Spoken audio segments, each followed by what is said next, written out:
The 2024 Formula One Brazilian Grand Prix does not disappoint, delivering yet another grand achievement. 3 years after Lewis Hamilton's victorious comeback, Max Verstappen puts on a performance that ranks among the most remarkable feats in Formula One history, securing his fourth title. Meanwhile, the championship slips from the hands of Lando Norris and McLaren, who now also risk losing the Constructors' Championship. Ferrari, on the other hand, limits the damage on a challenging track, looking forward to the promising opportunity in the next round of the season, the Las Vegas Grand Prix. One could rightly say that the Dutch champion's victory was aided by a bit of good fortune, with the timely display of the red flag allowing him to avoid an extra pit stop. However, it was the Red Bull pit wall itself that sought out this stroke of luck, choosing not to call Max Verstappen into the pits under the safety car in anticipation of a possible neutralization. This incident also compensated for the misfortune Max Verstappen experienced earlier in the day when a red flag interrupted his qualifying lap and prevented him from reaching Q3. Even without luck's assistance, the Red Bull driver delivered 3 great demonstrations of his talent. The first came at the start as he maneuvered through the pack and overtook 2 cars on the outside of the long bend, using the less rubbered and thus less slippery line in the wet. From there, the reigning world champion executed a series of overtakes in low-visibility conditions, at a stage when almost no one else could manage to pass without the help of the drag reduction system. Max Verstappen then capped off his race with a final stint in which, over 27 green flag laps, he built a 19-second lead over Esteban Ocon's excellent Alpine, which finished second behind him. He also set the fastest lap, 1 second quicker than Lando Norris, the fastest among his competitors. It is well known that the Dutchman is exceptional in wet conditions, but it's worth noting that the RB20 had not won in 10 races. The new engine provided a few extra horsepower, while updates from the Baku City Circuit in Azerbaijan and the United States Grand Prix at the Austin Circuit partially improved its drivability. To tame the Red Bull, however, Max Verstappen's magic was still needed, and with one of the best races of his career, he secured his 4th Drivers' Championship.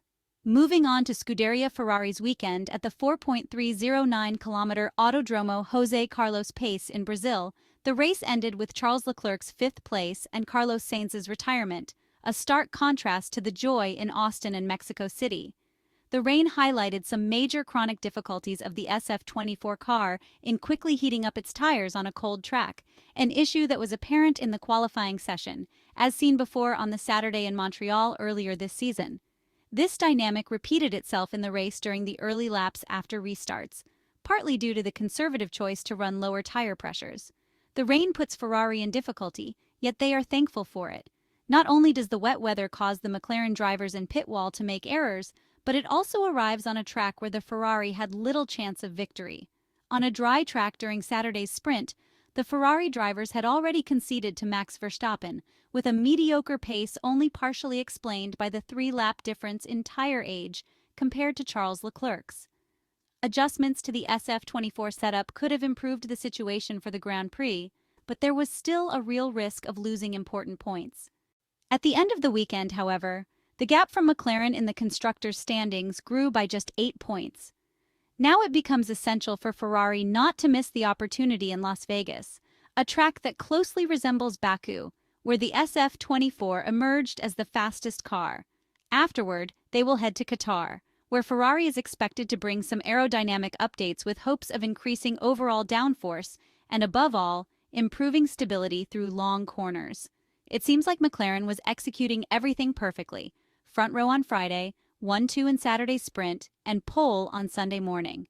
McLaren was also prepared for the rain, opting to switch to a higher downforce beam wing-rear wing package compared to previous days, being the only top team to do so.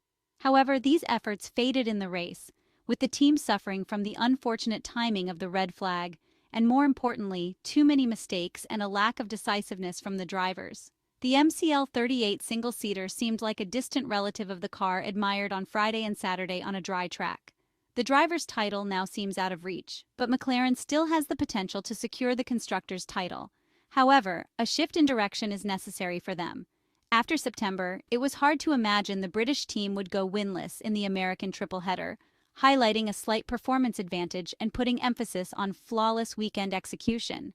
The best news of the past month for McLaren remains the effectiveness of the third upgrade package, which has introduced no issues to the MCL 38. This is the best testament to the team's skills, methodologies, and design tools, which are now being used to develop the 2025 Formula One car that should renew their push for the driver's title. Another big surprise of the Brazilian Grand Prix was both Alpine cars returning to the podium, with Esteban Ocon ahead of Pierre Gasly. Here, too, luck rewarded their strategy of waiting for the red flag to switch to fresh tires. But even in clear air, the French cars showed a respectable pace. This led to a bittersweet result, considering it may be the last podium for a Renault power unit. Racing Bulls and Yuki Tsunoda came very close to enjoying champagne as well, thanks to their well-timed switch to full wets, but they were penalized by the safety car's appearance. This incident once again highlighted the limited usefulness of the extreme wet tires, with Pirelli having pushed for years to develop a new full wet or a single rain tire. It was a day of two sides for Mercedes. George Russell, who started from the front row and fought for the podium, contrasted with Lewis Hamilton, who was eliminated in Q1 and was 2 seconds slower than his teammate on a clear lap. The seven-time Formula One world champion continues to report a lack of confidence in the Silver Arrow, but the disparity in performance here is hard to explain. The updates from Spa-Francorchamps and Austin failed to keep pace with McLaren, Ferrari, and even Red Bull's development. Mercedes has little left to gain from this season, but the recent decline certainly doesn't set the best stage for the 2025 Formula One Championship. Ferrari was far behind this weekend at the Interlagos circuit, and the fact that even the Alpine cars finished ahead of them in wet track conditions says more than many words could. Carlos Sainz hit the wall twice between practice and the race. Charles Leclerc put in his best effort, but the car didn't allow him to finish higher than a modest fifth, 30 seconds behind Max Verstappen. Towards the end of the Brazilian Grand Prix, Charles Leclerc felt more comfortable with the car and fended off Lando Norris in the McLaren, fighting tooth and nail, and as the track condition improved, pulled away to bring home the 10 points for fifth place.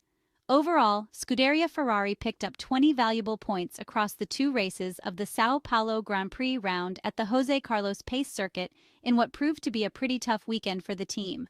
But the positive note is that the Maranello squad is still second, now 36 points behind the leaders McLaren in the constructors' standings. This means that Ferrari remains in the fight for the Constructors' Championship. In 3 weeks, though, it is time for the Las Vegas Grand Prix, and Ferrari is confident it will be back to smiling. As for Max Verstappen, he is already smiling, with the path wide open to his fourth Formula One title. Overnight and tomorrow, the Italian side heads back to Maranello to begin preparing for the final 3 races of the 2024 Formula One season, once again in the form of a triple header, with the constructors' titles yet to be decided.